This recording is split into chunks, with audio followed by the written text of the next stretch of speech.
Kyrie eleison, Kyrie eleison, Christe eleison, Christe eleison, Kyrie eleison, Kyrie eleison.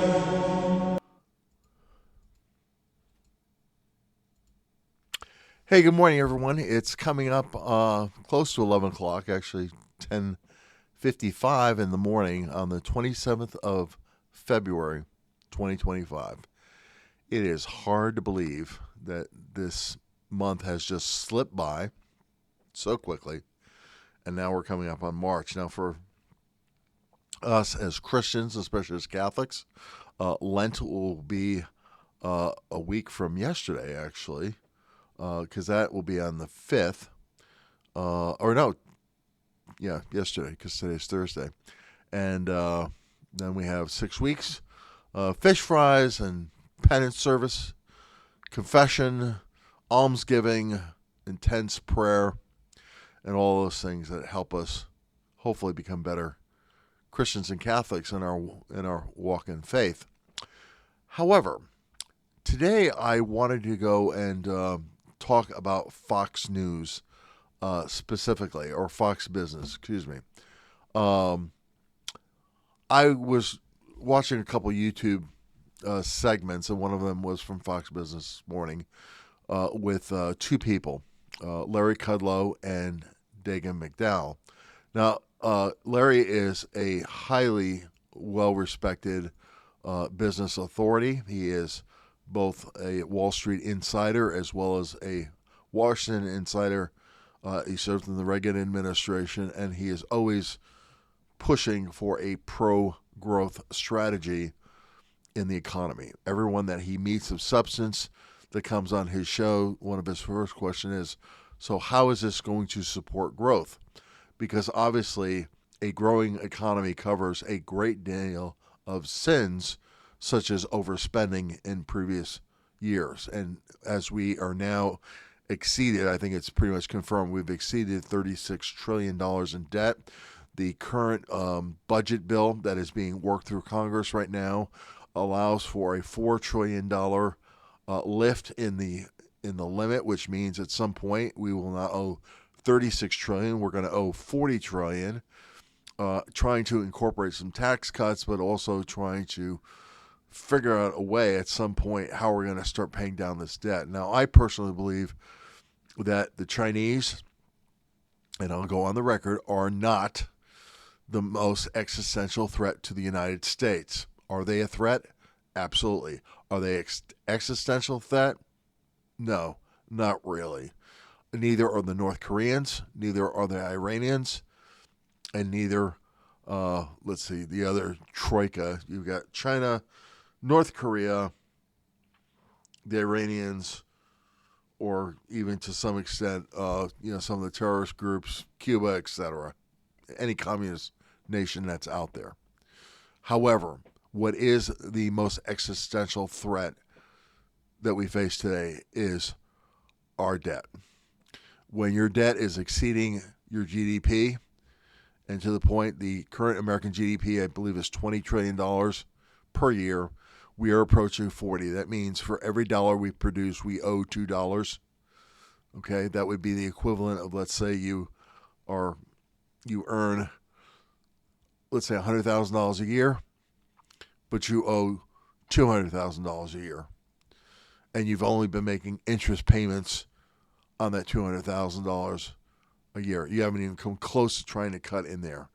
Well, unfortunately, the only way you're going to do that is, number one, have a balanced budget, number one. And number two is you've got to figure out a way to start paying back that debt.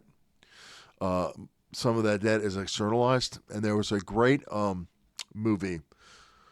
It was, I can't remember it, but it was with the characters, Paul Giamatti, I believe.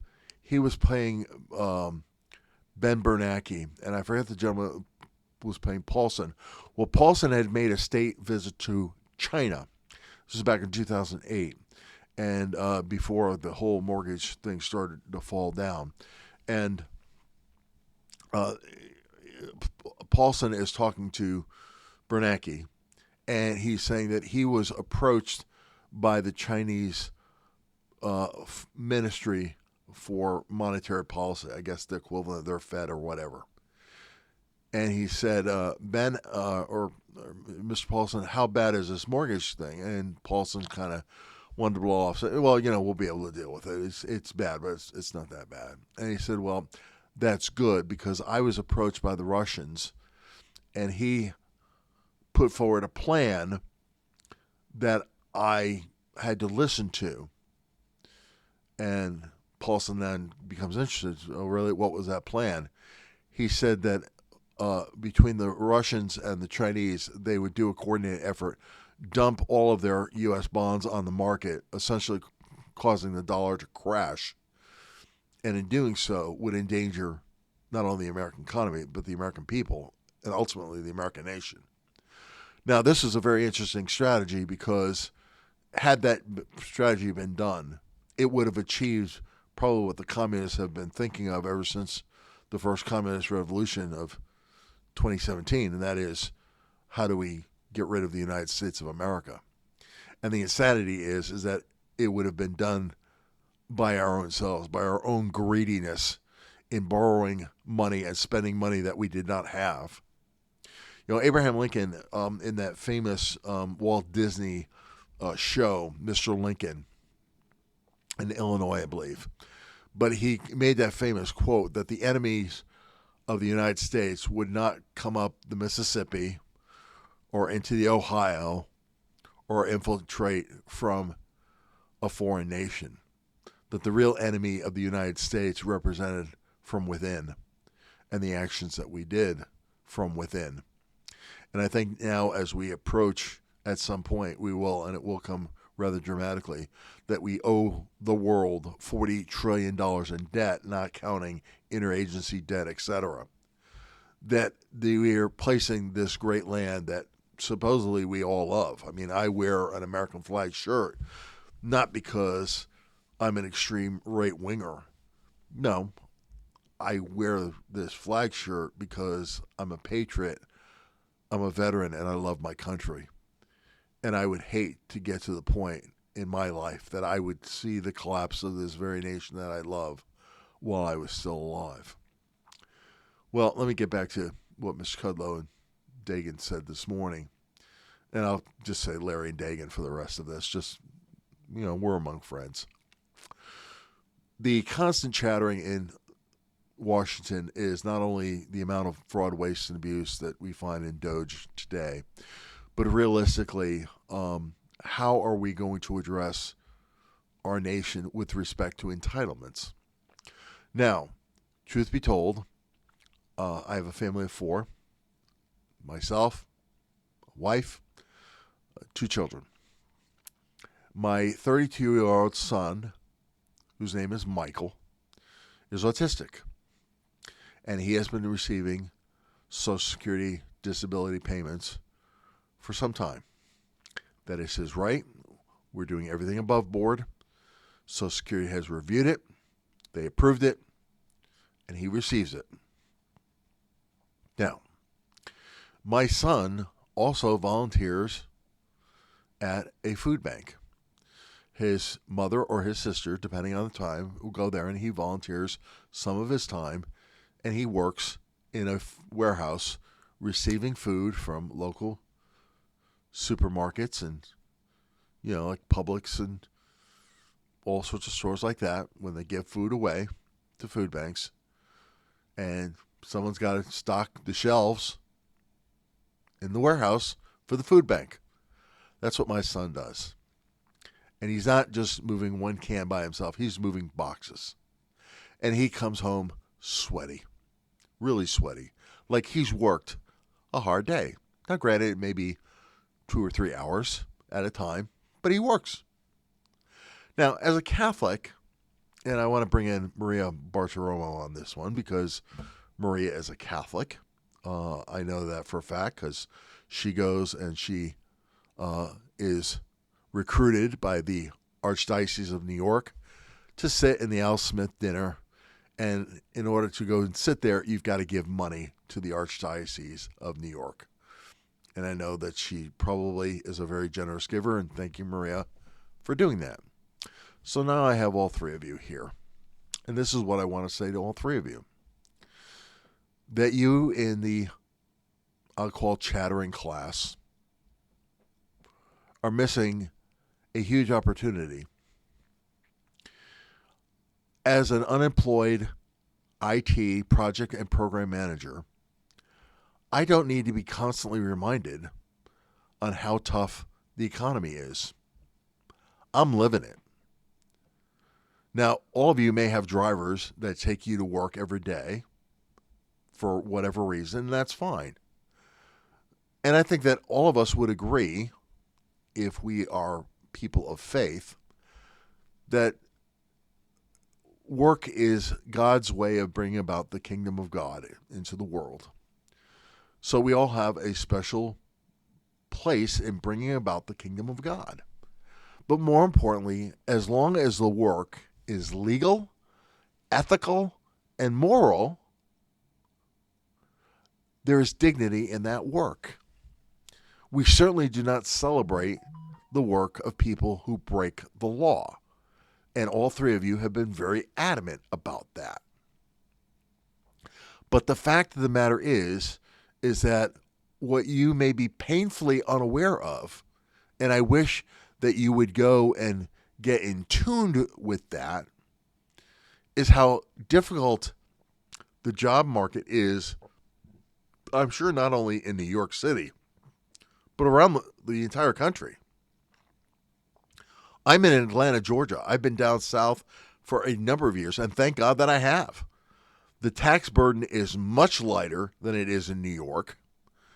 I believe I have a certain level of greater freedom than I would have living in New York. And I was born in Sheepshead Bay in Brooklyn. I mean, I speak as a fellow New York resident, at least until I was 6. And then my father got a job with GE and moved the family to Connecticut.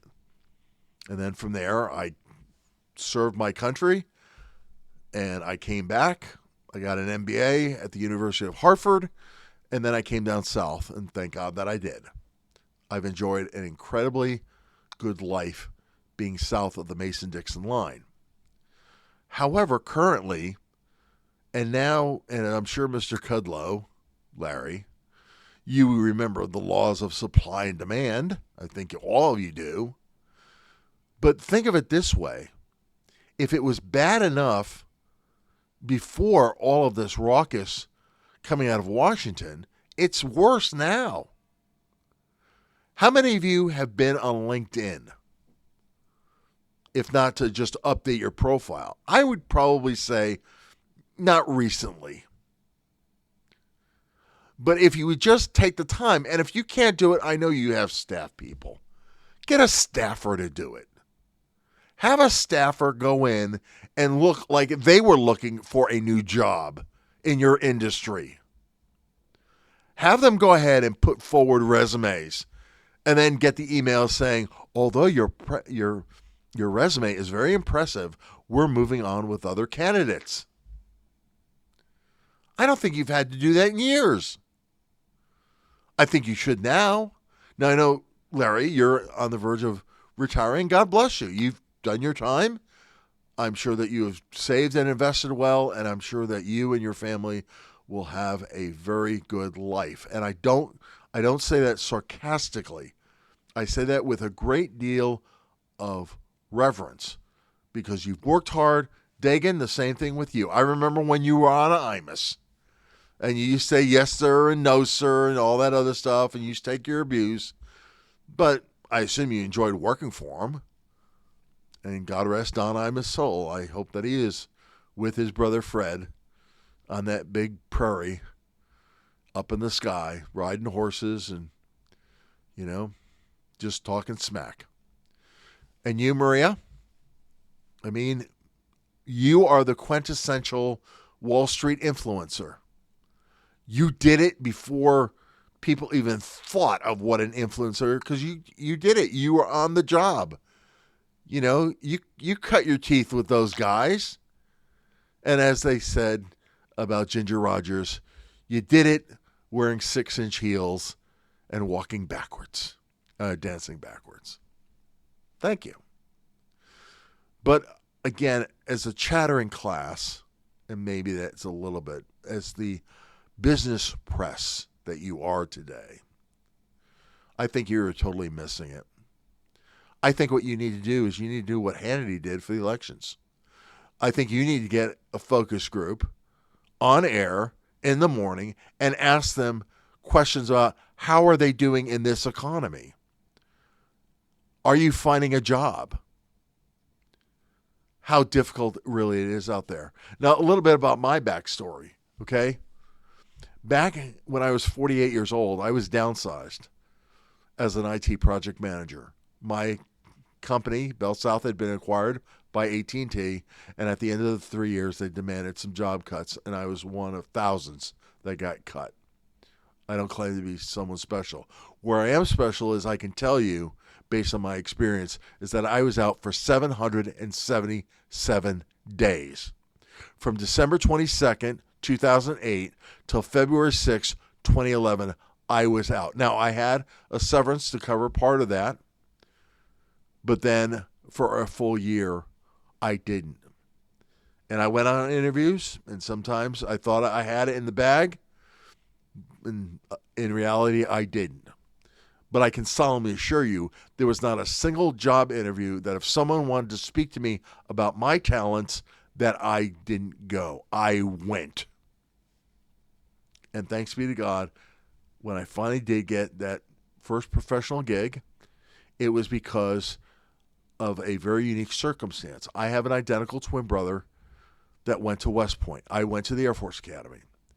He had a classmate that was here in Atlanta who was a VP of IT Ops. This particular person knew my brother very well, but he didn't. He knew that my brother had a twin, but I'd never met him. So when I finally met him face to face, he jokingly said, "Oh my God, you're just like your brother." But he hired me. And he hired me at a very commensurate rate. And the past 2 years floated away back in my memory. Now, present day, my last engagement ended on the 31st of October of last year. It was with a company that was based in New Jersey, a very fine company. A company that was so fine that before I left, I sent an email to that CEO and told her what a fine team I had been working with. And she should know it, because according to the late, great St. Frank Sinatra, there's a saying that it's attributed to him, and it says, "Your song is always sweeter when someone else sings it." Well, I was singing the song of my teammates that did a great job with me, and I wanted her to know. She responded, and I thank her for doing so. It was on a Friday. She had a tough day, but she read my email, and I got the impression through the email that it made her week. Good. Happy to do it. Do it again in a heartbeat. But my point to you all is simply this. I have currently been out. At the end of this week will be my 15th week. I've been actively looking. I've had some interviews, but unfortunately, as they say, I'm out of the red zone. The red zone is the distance between the 10-yard line and the goal line. And it's a lot easier to score when you're 10 yards away versus 90 yards away when you're on the other 10-yard line. The fact of the matter is, though, is unfortunately, I'm still looking. We've been close, but I'm still looking. But the fact of the matter is simply this, is that I don't think, and I say this with all humility, you may have a clue, but I think you need to get re-educated. Because frankly, you are speaking not like the real people that you are. And I appreciate the fact you are real. No doubt about it. But I think you're coming off a little bit too elitist. And I think that, because at the end of the day, we don't go to heaven with our resumes. And the fact of the matter is that I'm trying real hard to keep my composure. But frankly, and I can probably say this on behalf of a lot of other job seekers, we're getting crushed out there. Our spirits are getting crushed. Our finances are certainly not where we want them to be. And I'm okay. I mean, I will get through this by hook or by crook. No, I'm not going to by crook. I'm not going to do anything illegal, unethical, or immoral. Okay? I won't cross that line. But I can't say that for everybody. So, here's what I would like for you to do, for all three of you to do. I have a channel on YouTube, and there's one video I would like for you to watch. Here's the channel. It says, I am but one man in the breach defending who I love. That comes from a biblical reference of being in the breach. When the walls of Jerusalem were being breached, someone had to go and guard that breach to prevent the invaders from coming in. I'm that man. I'm doing that man as a Catholic father, as a Catholic male, as a veteran of the Armed Forces of the United States, simply as a United States citizen who thanks God every day that I was born to be a citizen of this country and no other. But what I would like for you to do is this. After you've gone and found my channel, I want you to watch this video. Because I believe, and very succinctly, and I would love for you not just to put this up there to make it go viral, I would like for you to watch it. But it addresses a basic law in economics. I do not believe that there is a shortage of talent in this great nation, especially nowadays. I believe that the American workforce is probably the most talented and the most advanced that it has ever been, and can compete with any nation around the world. It is said that the Chinese need 3 workers to even equal what one American worker can do. Good. Glad to hear it. But the fact of the matter is that there are too many American workers that are chasing too little American jobs. And this is going to have a crushing effect. I know the president is probably working his tail off something fierce. And I know that he has an entire economic team that is engaged in that. And I know the Republican Congress, I'm actually very proud of them that they are showing some tightness in that formation. I mean, I know the Freedom Caucus had some concerns, but we got through that. And if Speaker Johnson can do this, man, get a portrait maker and get his portrait done up and put it on the Capitol, put it on the walls in Capitol Hill. He deserves it. But my point is simply this: for the average American worker, regardless of what we do for a living, be it in the professional class or the blue collar, I don't care. You know, in the eyes of God, as long as the work is legal, ethical, and moral, all work has dignity. And as I said before, we don't go into heaven waving our resumes. God does not care about our resume. What he does care about is whatever we did to bring about the kingdom of God while we were here. So I would like for you, all for you, to do me a favor. And for those of you who watch my video, if you know how to get this to them, please do. I've been begging for help in terms of, just get this in front of it. And again, it's not a diatribe. It is a logically thought out argument that if I was on mic on your show and we had the time, this is what we would be discussing about.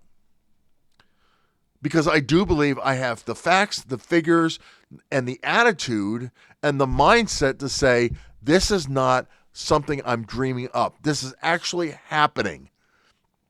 And this is what should be reported about and monitored going forward. Because if to the point we err, and God help us if we do, if there is a point where we get into truly economic distress, the Fed is not going to save us. The printing press is not going to save us. In actuality, there are very few options we are going to have as a nation when we are drowning in $36 trillion in debt. I remember when I got my first mortgage through the VA, and it was when Newt Gingrich had just ascended to Congress. And at that time, in the previous presidential election in 92, how much Ross Perot was talking about the fact of we were in debt, I think, $2 to $4 trillion.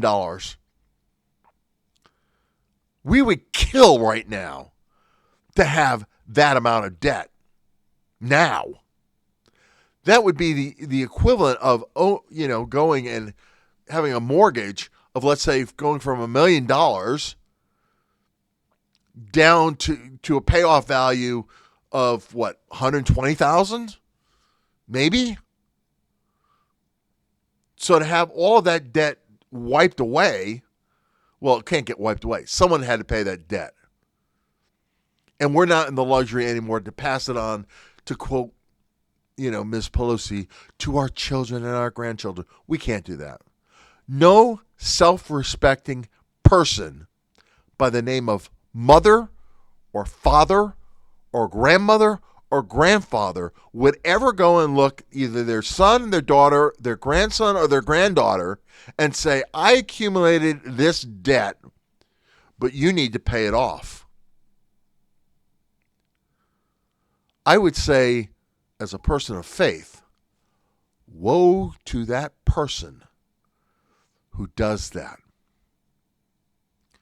because someone else is going to have a real problem with that.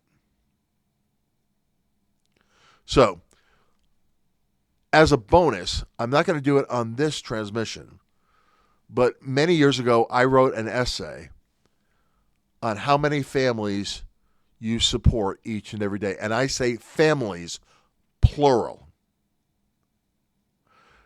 I'm going to leave it with you to think, how many families am I supporting? And I'll tell you the answer when I read that essay. But I think some of you are going to be shocked. And again, it is a well thought out article that I can substantiate. But more importantly, once you've heard it, it's going to give you a different perspective. So, on behalf of One Man in the Breach, my name is Albert Fellew. And I hope that you will continue to watch my videos, but also understand that even a single person can make a difference. I'm trying to make a difference doing these videos and doing my part in my community, and I hope that you're doing the same. Thank you all. We'll talk to you in a bit.